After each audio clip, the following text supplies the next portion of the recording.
Hi guys, it's विवेक।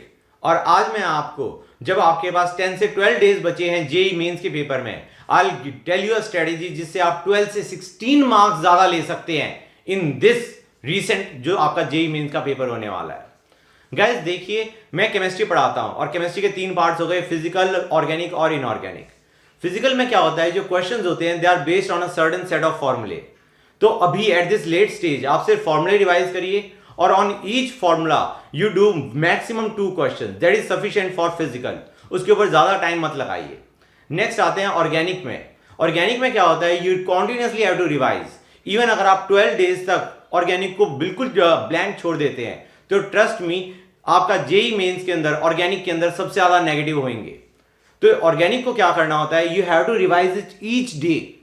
और आपको revise करने में आपको रटने की जरूरत नहीं है, क्वेश्चन ज्यादा प्रैक्टिस करने की जरूरत नहीं है। जो आपने रिएक्शंस पढ़ी हुई है उन्हीं को बार बार पढ़ते जाइए। जब आप पढ़ेंगे तो trust me, in the exam it will come to you और आपके क्वेश्चन सही हो जाएंगे।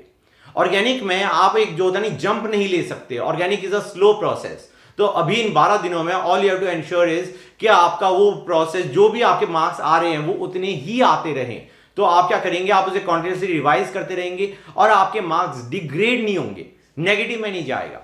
जो आपके 12 से 16 मार्क्स का जो मैं कह रहा हूं जंप आएगा, वो जंप आ सकता है इनऑर्गेनिक केमिस्ट्री के बेसिस पे। इनऑर्गेनिक केमिस्ट्री इज द जो होता नहीं सबसे घिनौना चीज है, क्योंकि उसमें आपको रटना पड़ता है। और उसमें एक और चीज क्या है, you don't have to think much.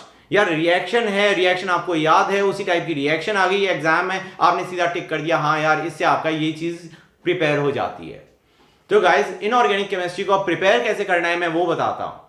आप बेसिकली एनसीईआरटी से पढ़िए। एनसीईआरटी से आप पढ़ेंगे, हर कोई कहता है यार एनसीईआरटी से पढ़ो, but I have got a new strategy for that. आप एनसीईआरटी से पढ़ो, आप 2 या 3 बार पढ़ो। It shouldn't take much of a time per chapter. आप ये मान के चलिए 30 मिनट्स में पढ़ा। यू माइट फील यार 30 मिनट्स में तो मेरा कुछ मुझे याद हुआ ही नहीं। That is usual.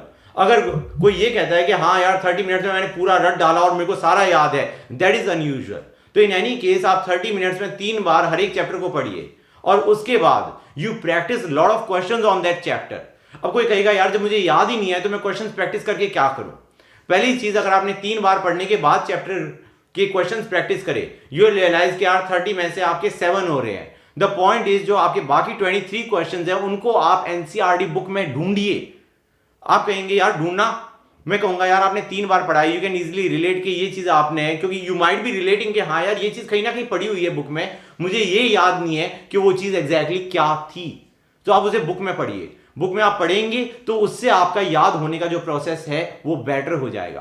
प्लस जब आपने बुक के अंदर उस चीज को आइडेंटिफाई कर लिया, हाँ यार इस पे बेस्ड क्वेश्चन था और मेरे को ये देखिए यहाँ पे आंसर है, आप 2 लाइन उससे ऊपर की, 2 लाइन उससे नीचे की भी पढ़िए।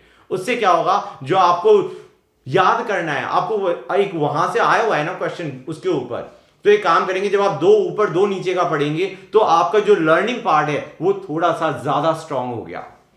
तो इनफैक्ट इनऑर्गेनिक के अंदर क्वेश्चंस प्रैक्टिस करना is very very important. Question से इनफैक्ट आपको पता चलता है कि अगर आपने पूरा चैप्टर थॉरोली रिवाइज भी कर लिया है, still you are missing a lot, क्योंकि आपने देखा यार आपने पूरा चैप्टर पढ़ लिया, क्वेश्चन तो आपका तब भी नहीं हुआ। Sometimes kids what they say to me is कि सर हमने पूरा चैप्टर पढ़ लिया, लेकिन यार जो आपने कहा था कि पूरा पढ़ लेना, हमने ओवरऑल अपने हिसाब से पूरा पढ़ लिया and still we miss the questions, कि यार हमने बस यही पैराग्राफ नहीं पढ़ा था, उसी में से क्वेश्चन आ गया।